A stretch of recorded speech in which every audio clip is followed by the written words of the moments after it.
The concept is here investment function.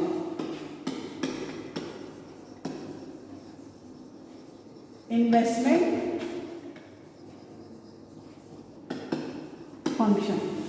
Okay, अभी देखो, so कह रहा है कि investment are addition made to the existing stock of capital. ठीक है, इन्वेस्टमेंट की मीनिंग क्या होती है? इन्वेस्टमेंट होता है कि कोई भी एडिशन हो रहा है किसमें? Existing stock of capital. जो भी एग्जिस्टिंग स्टॉक है उसमें कुछ ना कुछ क्या हो रहा है? एडिशन हो रहा है. और it is the expenditure which increases the real capital stock.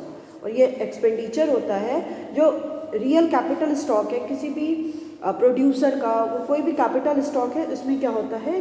Investment किया जाता है या कोई भी एक्सपेंडिचर हो रहा है. So it is the expenditure on the creation of the new capital assets. कि कोई भी न्यू कैपिटल असेट्स को क्रिएट करने के लिए एक्सपेंडिचर किया जा रहा है. ठीक है, नेक्स्ट आता है आपका types of the investment. Types of the investment means investment के टाइप्स क्या है? टाइप्स ऑफ द इन्वेस्टमेंट में we have to discuss two types. Two types हमें पढ़ना है यहाँ पे. पहला है आपका ऑटोनॉमस इन्वेस्टमेंट.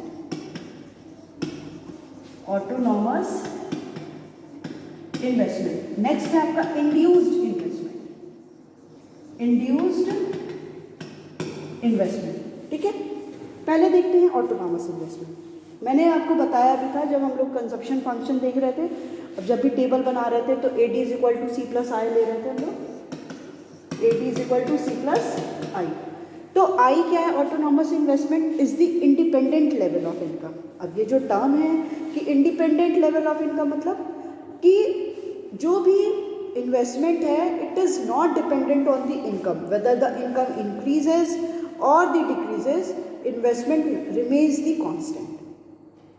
मतलब कि अब जैसे कोई भी प्रोड्यूसर है, प्रोड्यूसर भी क्या करता है? जैसे इन्वेस्टमेंट कर रहा है, but autonomous investment it is basically done by the government. ये गवर्नमेंट करती है. एक अजम्पशन ही हम मान सकते हैं कि ये गवर्नमेंट के थ्रू होता है which is independent level of income. ये इंडिपेंडेंट लेवल ऑफ इनकम होती. इनकम चाहे इंक्रीज हो, इनकम चाहे डिक्रीज हो, हमेशा इन्वेस्टमेंट सेम ही होएगा, कोई भी चेंजेस उसमें नहीं होंगे. ठीक है, तो अब देखते हैं ऑटोनॉमस इन्वेस्टमेंट. ओके, तो कह रहा है कि autonomous investment expenditure on the capital goods, जो भी कैपिटल गुड्स हैं उन पे expenditure which is independent of the level of income. जो क्या है? इंडिपेंडेंट है लेवल ऑफ इनकम पे, and not influence by the expected profitability. और जो क्या है? एक्सपेक्टेड प्रॉफिटेबिलिटी से वो इन्फ्लुएंस नहीं होता है. मतलब प्रॉफिटेबिलिटी आगे इंक्रीज होगी या डिक्रीज होगी. अगर कोई भी प्रोड्यूसर एक्सपेक्ट कर रहा है कि ये प्रॉफिट एक्सपेक्ट कर रहा है कि इंक्रीज होगा, बट इसमें कोई भी चेंजेस नहीं है. जहाँ पे जितना भी इन्वेस्टमेंट किया जाए था वो हमेशा सेम ही इन्वेस्टमेंट रहेगा. So in other words it is not affected by the change in the level of income.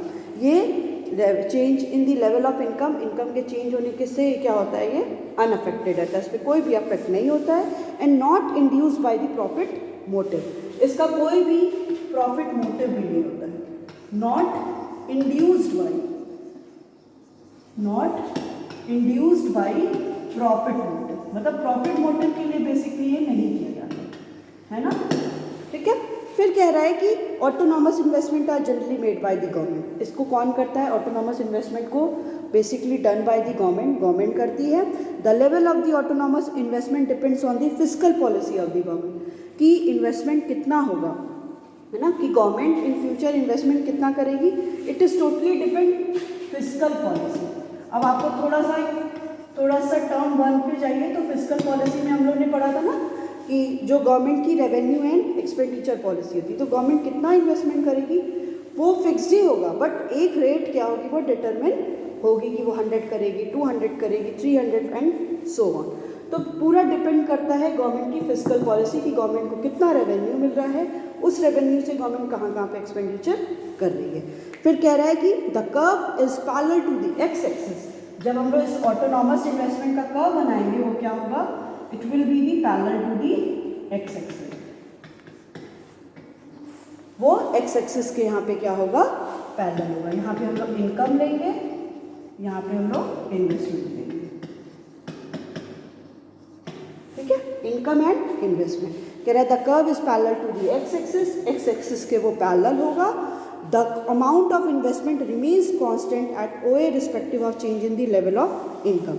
अब यहाँ पे कह रहा है कि इन्वेस्टमेंट हमारा सेम होगा, भले हमारी इनकम OY हो जाए, OY1 हो जाए, OY2 हो जाए, OY3 हो जाए एंड सो ऑन। हमारा हमेशा ही इन्वेस्टमेंट इतना ही होगा, भले हमारी इनकम इतनी हो, इतनी हो, इतनी हो, चाहे इतनी हो। That is why it is said that it is the independent level of income. Income पे क्या है ये? इंडिपेंडेंट नहीं, कोई भी डिपेंडेंसी नहीं है। इनकम में चाहे जितना भी इंक्रीमेंट होता जाए, इन्वेस्टमेंट में कोई भी चेंज नहीं होगा। सो it is not induce by the profit motive. तो ऑटोनॉमस इन्वेस्टमेंट का मोटिव कोई भी ऐसा नहीं होता है कि प्रॉफिट अर्न करना है। दिस इज़ बेसिकली डन, ये किया जाता है और इसका कोई मोटिव प्रॉफिट मोटिव नहीं होता है। And it is not affected by the change in level of income. और इनकम के चेंज होने के साथ इस पर कोई भी अफेक्ट नहीं होता है, ठीक है। So it is not done by the for the profit motive as well as it is not affected by the change in the level of income. So this is all about the autonomous investment. Next जो आता है that is induced investment. Induced, it is just opposite of the autonomous. ये autonomous से क्या होता है? Just opposite होता है। उसमें सबसे पहला हम लोगों ने क्या पढ़ा था? It is independent level of income.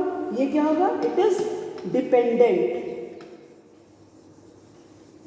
Dependent level of income. That means कि इनकम पे ये डिपेंड करेगा। अगर इनकम हमारी बढ़ेगी तो इन्वेस्टमेंट भी बढ़ेगा, अगर इनकम हमारी कम होगी तो इन्वेस्टमेंट भी कम होगा।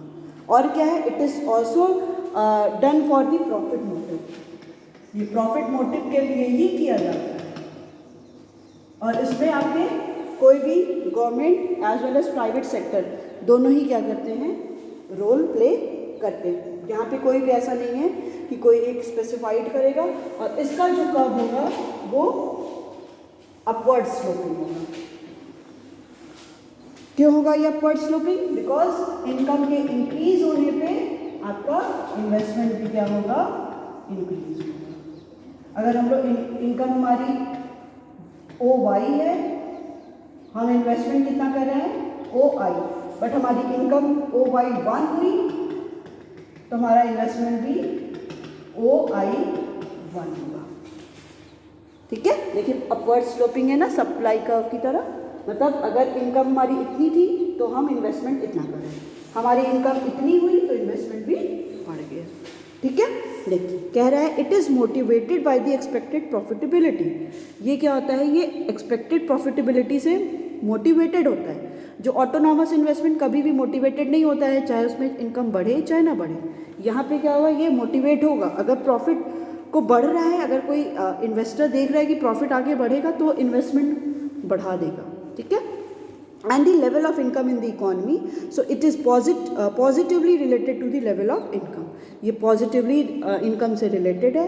if there is increase in income, अगर income बढ़ेगी then induced investment will also be increase, फिर induced जो investment है वो भी बढ़ेगा and the vice versa।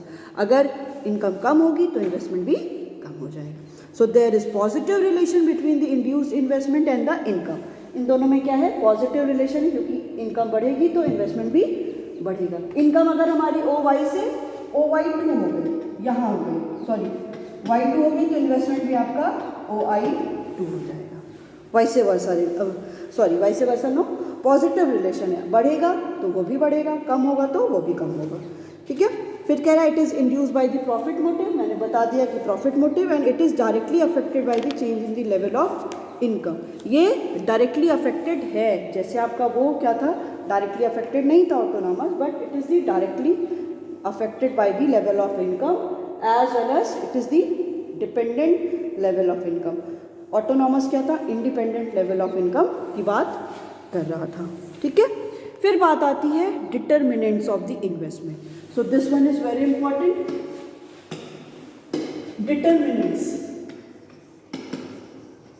Determinant की मीनिंग होती है कि इन्वेस्टमेंट को डिटरमिन कौन करता है, मतलब कब इन्वेस्टमेंट करना है, कितना करना है, ये कौन डिटरमिन करेगा? कोई तो होगा ना जिसके थ्रू ये सारी चीज़ें डिटरमिन की जाएंगी। ओके, सो कौन होगा जो क्या करेगा, इसको डिटरमिन इन्वेस्टमेंट को करेगा।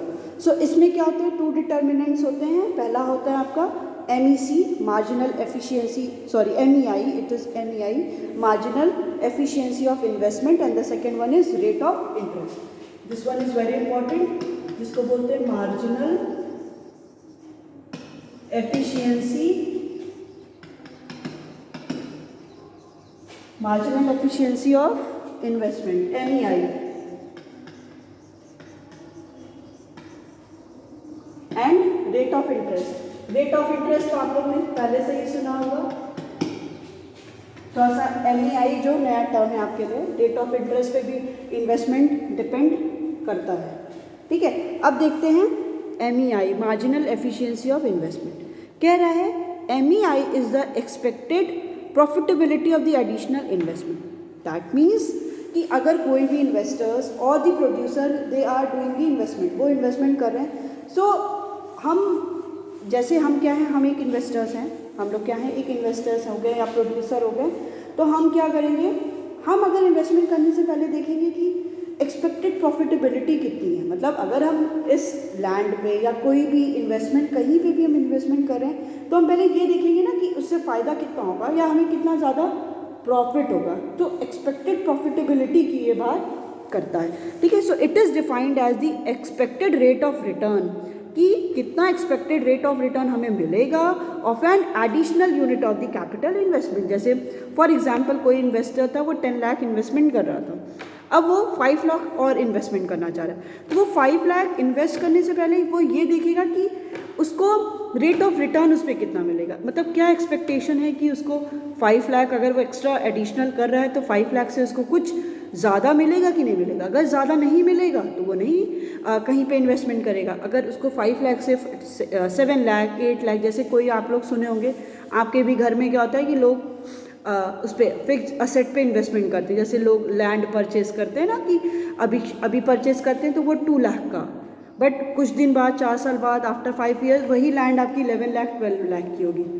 तब अगर वो लैंड की हमें एक्सपेक्टेशन है कि आगे इसकी इनकम, इसकी वैल्यू बढ़ेगी, मार्केट वैल्यू बढ़ेगी, तो वहाँ पे क्या किया जाएगा, इन्वेस्टमेंट किया जाएगा। बट अगर जो किसी इंडिविजुअल ने 2 लाख का लिया है, बट वो एक्सपेक्ट कर रहा है कि वो एकदम आउटर में वहाँ पे कोई भी डेवलपमेंट नहीं होगा, तो वो 2 लाख से एक्सपेक्ट हो रहा है कि वो और वैल्यूज़ की कम होती चली जाएगी, तो कोई भी वहाँ पे इन्वेस्टमेंट नहीं करेगा।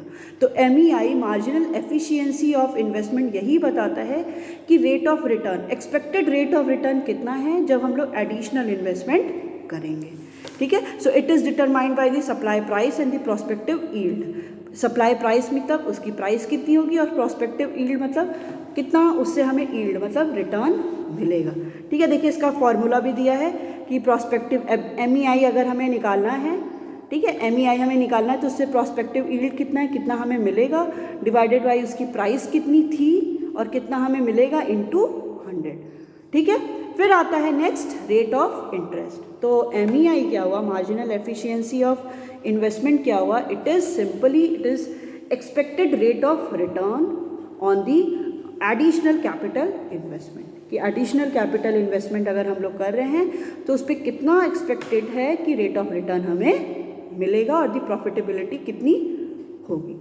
नेक्स्ट आता है आपका rate of interest. Rate of interest कहता है it is the cost of borrowing money, समझिएगा, it is the cost of the borrowing money for the investment purpose.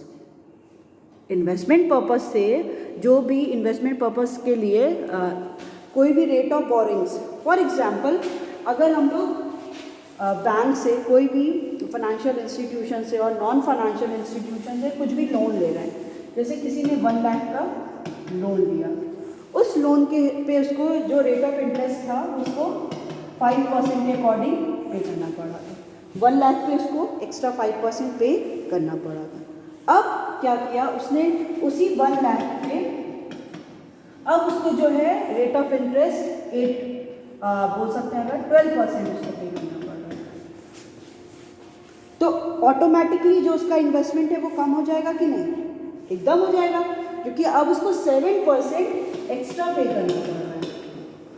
तो तो इसमें क्या होता है, रेट ऑफ इंटरेस्ट और इन्वेस्टमेंट में जस्ट अपोजिट रिलेशन होता है। अगर रेट ऑफ इंटरेस्ट ज़्यादा होगा तो इन्वेस्टमेंट कम होगा, अगर रेट ऑफ इंटरेस्ट कम होगा तो इन्वेस्टमेंट ज़्यादा होगा। बट MEI के साथ क्या होता है, पॉजिटिव रिलेशन होता है।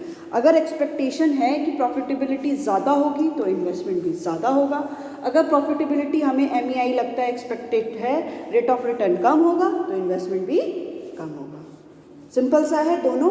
MEI बताता है कि हमें कितना एक्सपेक्टेड प्रॉफिटेबिलिटी जब हम इन्वेस्टमेंट करेंगे, और रेट ऑफ इंटरेस्ट बताता है कि रेट ऑफ बोरोइंग क्या है, जब हम मनी को बोरो करेंगे तो कितना रेट ऑफ इंटरेस्ट, कितना मनी हमें एक्स्ट्रा पे करना पड़ेगा। तो जब इन्वेस्टमेंट पे हमें ज़्यादा बोरोइंग जो रेट है वो ज़्यादा होगी, रेट ऑफ इंटरेस्ट ज़्यादा होगा तो इन्वेस्टमेंट कम होगा। तो यही जो दोनों फैक्टर है, these two factors determine the investment, कि इन्वेस्टमेंट इकोनॉमी में कितना होगा। That is right to say that the determinant of the investment. So determinant of the investment, so it is of two types, marginal efficiency of investment, second one is rate of interest. अब नीचे देखिए एक diagram दिया है, comparison of the MEI with the ROI। एक diagram है इसमें, यहाँ पे हम लोग लेंगे इन्वेस्टमेंट,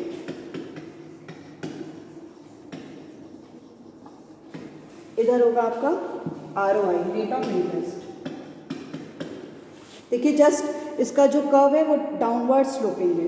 अगर rate of interest for example यहाँ पे एज अ R है, ठीक है, तो इन्वेस्टमेंट कितना हो रहा है, I हो रहा है, ठीक है। अब अगर रेट ऑफ इंटरेस्ट क्या हो गया, कम हो गया, रेट ऑफ इंटरेस्ट अगर कम हो गया तो इन्वेस्टमेंट क्या होगा, ये अगर R1 हो गया तो इन्वेस्टमेंट I1 हो गया।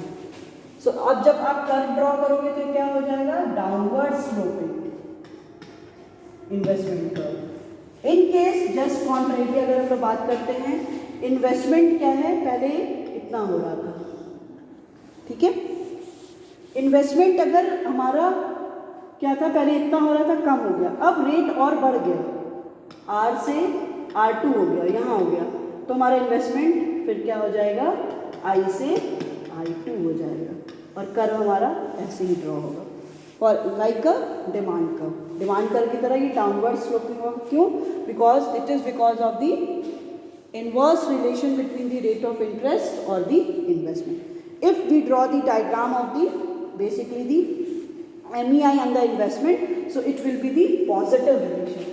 क्यों, अगर हमारा इन्वेस्टमेंट इतना है तो अगर MEI प्रॉफिटेबिलिटी ज़्यादा है तो इन्वेस्टमेंट हम लोग इतना करेंगे।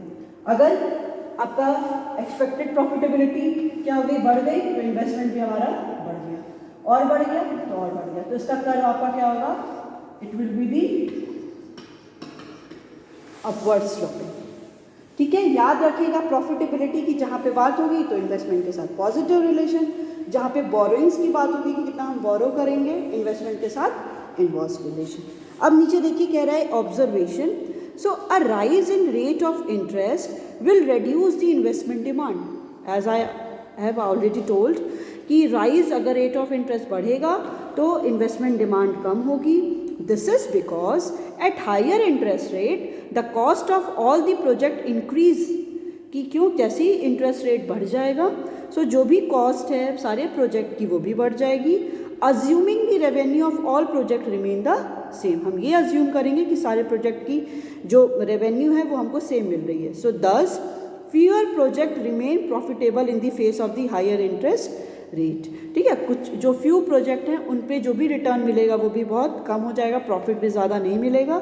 Since form invest only in the profitable project, इसलिए जो भी फॉर्म्स हैं वो कहाँ पे इन्वेस्ट करेंगी, जो भी सारे प्रॉफिटेबल प्रोजेक्ट हैं। So the investment demand decreases as the interest rate increases. So जो भी इन्वेस्टमेंट की जो डिमांड है वो क्या होगी, डिक्रीज करेगी जैसे ही इंटरेस्ट रेट बढ़ता है। ठीक है, so figure 7.15 shows that the आज इंटरेस्ट रेट डिक्लाइन, जैसे इंटरेस्ट रेट आपका क्या हुआ था, R से R1 हुआ था, the level of investment I से I1 हो गया, ठीक है, I से I1 हो गया, showing negative relation between the rate of interest and the investment demand, और इन दोनों में क्या है, निगेटिव रिलेशन को शो कर रहा है। MEI के साथ क्या है, पॉजिटिव रिलेशन को शो कर रहा है।